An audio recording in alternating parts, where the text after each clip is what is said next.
আমরা আজকে কথা বলবো হযরত মাওলানা বিশিষ্ট শিক্ষানুরাগী পরিশ্রমবিদ ঢাকা উপজেলার একজন আবেদনকৃত চেয়ারম্যান পদপ্রার্থী আউলিয়া শায়েখ আল্লামা হযরত মাওলানা আবেদ আলী সাহেব সম্পর্কে কথা বলবো। তিনি ছিলেন একজন কঠোর পরিশ্রমী এবং মেধাবী। আসলে পরিশ্রম এবং মেধা খাটিয়ে আপনিও হতে পারেন কোটিপতি। ছিলেন আবেদ আলী সাহেব। তিনি একজন খেটে খাওয়া পরিশ্রমী এবং মেধাবী একজন ব্যক্তিত্ব পুরুষ। তিনি আসলে অনেক পরিশ্রমী ছিলেন, অনেক মেধাবী, যার কারণেই তার এই স্বপ্ন পারেন আপনিও কোটিপতি হতে পারবেন, তবে পরিশ্রম এবং মেধা খাটিয়ে। তিনি পেশায় ছিলেন একজন ড্রাইভার। এই সে আবেদ আলী, যিনি ড্রাইভার থেকেই কোটিপতি।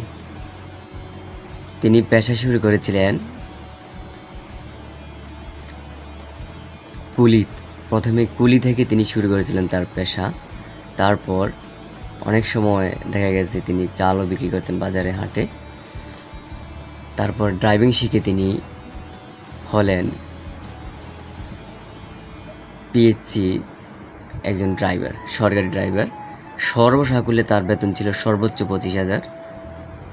কিন্তু তিনি শত কোটি টাকার সম্পত্তির মালিক। তার ছিল ব্যাংক ব্যালেন্স, তার ছিল বিভিন্ন জায়গাতে, স্থানীয় কেন্দ্রীয় জায়গাতে তার ছিল বড় বড় ভবন। তার কুয়াকাটাতে ছিল একটি সাবমেরিন হোটেল।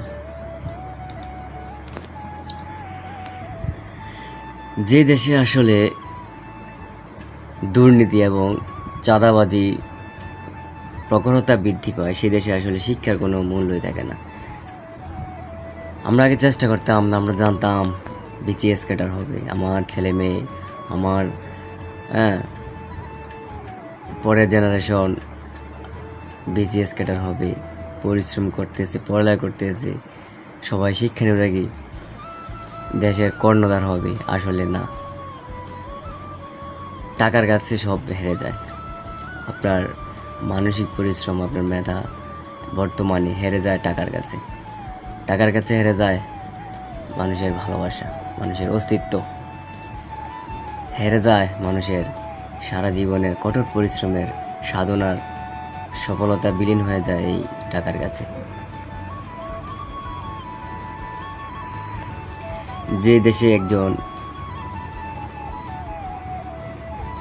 চাকর, যেটাকে বলে পিএস, যে দেশে নেতার চেয়ে পিএস এর ক্ষমতা বেশি, যে দেশে সভাপতির চেয়ে সহসভাপতির, সেক্রেটারির ক্ষমতা বেশি, যে দেশে শিক্ষা জ্ঞানী ব্যক্তির চেয়ে মূর্খের দাম বেশি, যে দেশে টাকার কাছে সব হেরে যায়, সেই দেশে কী হবে বিসিএস ক্যাডার দিয়ে? একজন সাধারণ নাগরিক, সাধারণ মানুষের হাতেই চলে যাচ্ছে, ক্ষমতা হস্তান্তর হয়ে যাচ্ছে সকল কিছু বিলীন।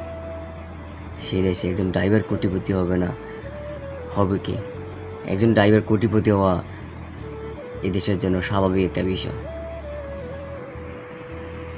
আমার মতে একজন ড্রাইভার কোটিপতি এটা সাধারণ একটা বিষয়। অবশেষে একটি কথাই বলতে চাই, একজন ড্রাইভারের যদি 100 কোটি টাকার মালিক হতে পারে, তাহলে তার বসের কি অবস্থা? আপনারাই কমেন্টে বলুন। এই প্রশ্নের জবাব আমার কাছে নেই।